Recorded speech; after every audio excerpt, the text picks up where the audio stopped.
Israeli प्रधानमंत्री Benjamin Netanyahu भले ही कहते हैं कि उन्होंने हमास को मिटाने की कसम खाई है, लेकिन इसकी सच्चाई उन्हें खुद पता है कि अभी तक वो इस समूह को कितना मिटा चुके हैं और कितना मिटाना अभी बाकी है। साल भर से ज्यादा समय से युद्ध चल रहा है और अब तक इजराइल किसी निर्णायक नतीजे के करीब भी नहीं पहुंचा है, जबकि अमेरिका इजराइल की हर तरह से मदद कर रहा है। इजराइल को अच्छे से पता है कि जब तक हमास के साथ हिजबुल्ला, हूती और ईरान खड़े हैं, तब तक नेतन्याहू के लिए अपनी कसम पूरी कर पाना आसान नहीं है। इन लड़ाकों ने इजराइल की एक मुश्किल और बढ़ा दी है। अभी तक इजराइल अपने ऊपर हुए कई हमलों को दुनिया से छिपा ले जाता था। अब ये लड़ाका समूह इजराइल के उस कारनामे की भी पोल खोल दे रहा है।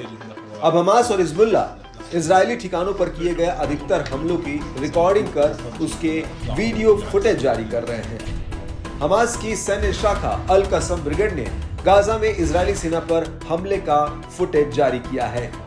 इस हमले में उन्होंने एक इजरायली कमांडर को भी मार गिराया है। ब्रिगेड के लड़ाकों ने जबलिया शरणार्थी शिविरों में फुटेज रिकॉर्ड किया है।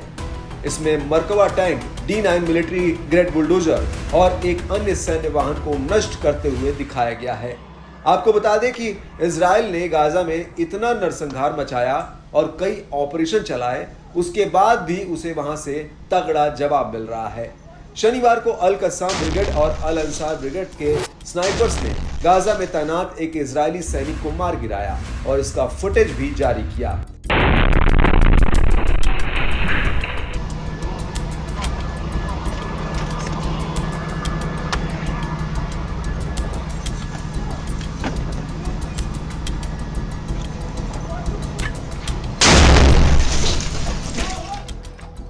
बाद में इजरायली सैन्य कमान ने सैनिक के मारे जाने की घोषणा की।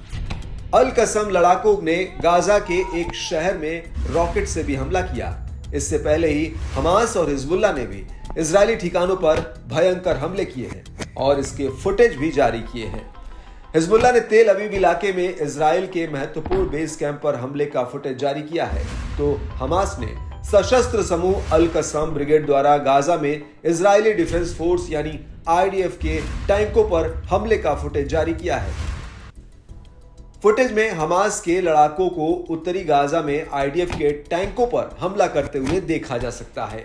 हमास ने कहा कि IDF टैंकों पर कम से कम 107 रॉकेट दागे गए। सेना और रक्षा क्षेत्रों से रिटायर हो चुके कई अमेरिकी और इजरायली विशेषज्ञों ने इन लड़ाकों की क्षमता पर आश्चर्य भी जताया है। कुछ लोगों ने तो यहां तक कहा कि इजराइल इनको हल्के में लेने की भूल कर रहा है, जबकि इनके पास एक से बढ़कर एक आधुनिक हथियार है और ये लंबे समय तक युद्ध करने में सक्षम है। इससे तो यही लगता है कि नेतन्याहू को अब हमास को मिटाने की जिद छोड़कर युद्ध खत्म करने के दूसरे विकल्पों पर विचार करना चाहिए। इजराइल के साथ ही ये बात अमेरिका को भी समझनी होगी, जिससे कि विश्व में शांति स्थापित हो सके, क्योंकि इजराइल ने जब भी जितना बड़ा हमला किया है, उसके कुछ दिन बाद ही हमास हिजबुल्ला ने उसके ठिकानों पर और बड़ा जवाबी हमला किया है और आज तक करते आ रहे हैं। यानी इन समूहों के पास न तो हथियारों की कमी है, न लोगों की। हालांकि अब यह भी माना जा रहा है कि लंबे समय से चल रहे इन युद्धों में जल्द ही कुछ बदलाव देखने को मिल सकता है, क्योंकि अमेरिका में सरकार बदल गई है। अभी तक जो भी हो रहा था वो बाइडेन के इशारे पर हो रहा था और अब कमान डोनाल्ड ट्रंप के हाथ में है।